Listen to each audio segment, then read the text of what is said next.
So, ذَلِكَ الْكِتَابُ لَا رَيْبَ فِيهِ. This is the book in which there is no doubt. فِيهِ هُدًى لِلْمُتَّقِينَ. In it is guidance for people of taqwa. Taqwa means different things in Qur'an at different times. Sometimes translated as God-fearing, God-conscious, so on and so forth. It means different things at different times. So it is guidance for people who have some taqwa, some God consciousness. What is that? الَّذِينَ يُؤْمِنُونَ بِالْغَيْبِ. Those people who believe in the unseen. And this portion of this Qur'an, this portion is extremely deep and has great wisdom. And that is that those people believe there is some reality to this universe beyond what can be seen. This is the beginning of wisdom. You know, Confucius, who wrote a lot about ethics, he said there's certain things and there's nothing more real than what cannot be seen. There are things that cannot be seen, but there's nothing more real than those things. And nothing more certain than what cannot be heard. And there are those things that cannot be heard. But nothing is more certain than those things that cannot be heard. Meaning there's a reality behind the reality that we see. So this is the beginning of, you can say, wisdom. And the result of real, you can say, taqwa. And taqwa, even a non-Muslim can have taqwa. As you read in Surah An-Nisa, we will read about this. And Surah Al-Hujurat also mentions this. But over here, and so I will be translating the word taqwa according to how its proper usage is. But sometimes there's also an overlap. So it's not a hard and fast rule. So, ذَلِكَ الْكِتَابُ لَا رَيْبَ فِيهِ هُدًى لِلْمُتَّقِينَ. This is the book in which there's no doubt. It leaves no uneasiness in your heart when you're looking at this, when you're seeking guidance from this book. It's a solid base. هُدًى لِلْمُتَّقِينَ. And the people who have God consciousness, they can really move forward with this book because they are those people who believe in the unseen. And not only they believe in the unseen, وَيُقِيمُونَ الصَّلَاةَ. And they establish their connection with the unseen. They establish the prayers and they do dua to Allah. Salah can also mean dua, it can also mean the establishment of the prayer. But when it says yuqimuna as-salah, it specifically means the establishment of the salah in the masajids and in the houses. الَّذِينَ يُؤْمِنُونَ بِالْغَيْبِ وَيُقِيمُونَ الصَّلَاةَ وَمِمَّا رَزَقْنَاهُمْ يُنْفِقُونَ. And they spend in the cause of Allah, or they spend in good deeds out of what Allah has provided them.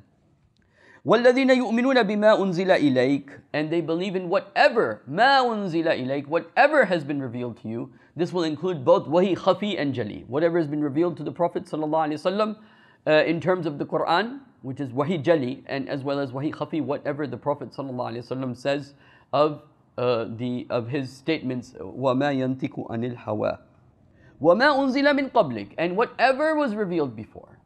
So here, of course, the particular address here is to the Jewish community in terms of the asbab al-nuzul, and particularly among them the rabbis, the ulama of the Jewish community. And this is a very important part of this ayah. وَمَا أُنزِلَ مِنْ قَبْلِكَ.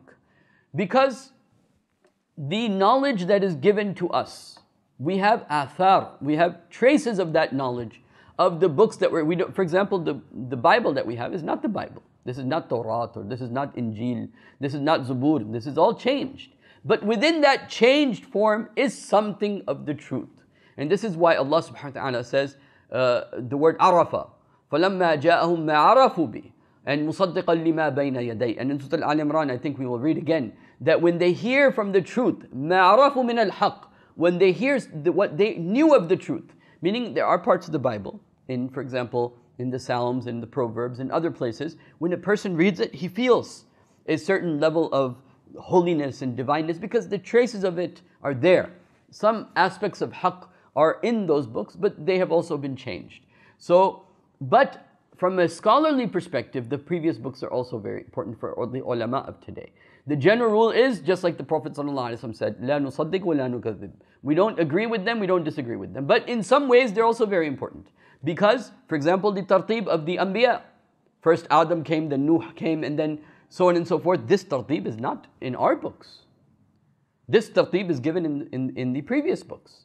And we have taken from those previous books to establish this. This is why Imam Ibn Kathir has written the books on the Qasas al-Anbiya. The tartib of the coming of the prophets. We were taken from the Qur'an. We got Adam and then we got Musa. So it doesn't go like this.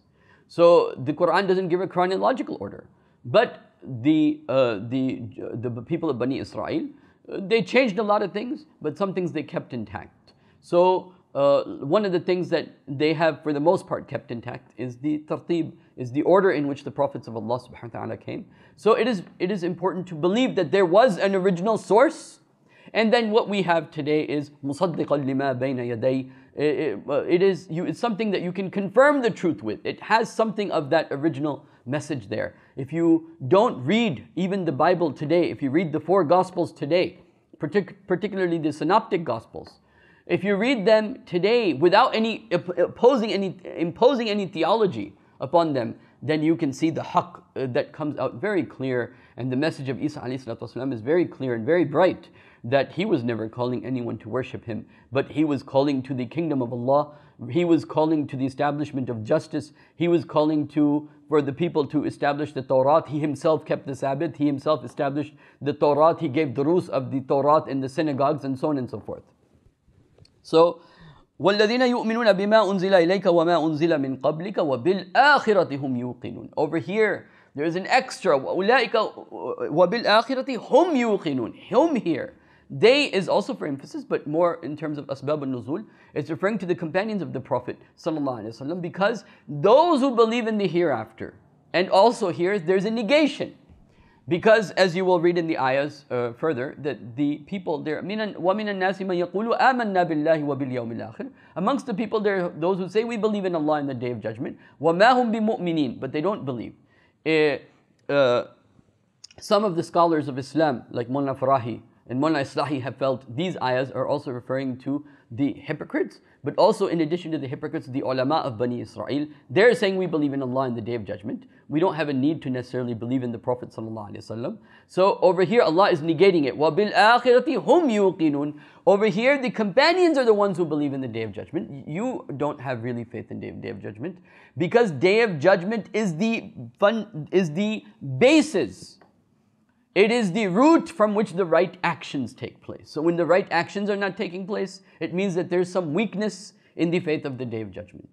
The more a person believes in the Day of Judgment, it is when you say somebody believes in the Day of Judgment, then you automatically have an understanding, therefore his actions must be correct from an Islamic point of view. Because the motivation of action is on the Day of Judgment. If you remove the Day of Judgment, if you put the Day of Judgment to the side, then the belief in Allah and the belief in the books and belief in the prophets is just a theology. It has no practicality. There's no result of good or bad then. Then everything goes away. So starting with الَّذِينَ يُؤْمِنُونَ بِالْغَيْبِ, this is the philosophical aspect. And then وَبِالْآخِرَةِ هُمْ يُوقِنُونَ, and these are the ones they believe in the Day of Judgment. They are motivated to proper action, and this is concerning the action aspect, the practical aspect. أُولَٰئِكَ عَلَىٰ هُدًى مِّن رَبِّهِمْ. These are the people who are in guidance from their Lord. وَأُولَٰئِكَ هُمُ الْمُفْلِحُونَ. And these are the people that will find their final destination. They will find their falah. In this life and in the next life, they will reach their destinations of this life and the next life. And I will just leave it at that. Now, over here I wanted to mention something very important about Sūratu Al-Baqarah. And that is that there are 3 characters that are portrayed in Sūratu Al-Baqarah. One is the believers, and so we just studied about them.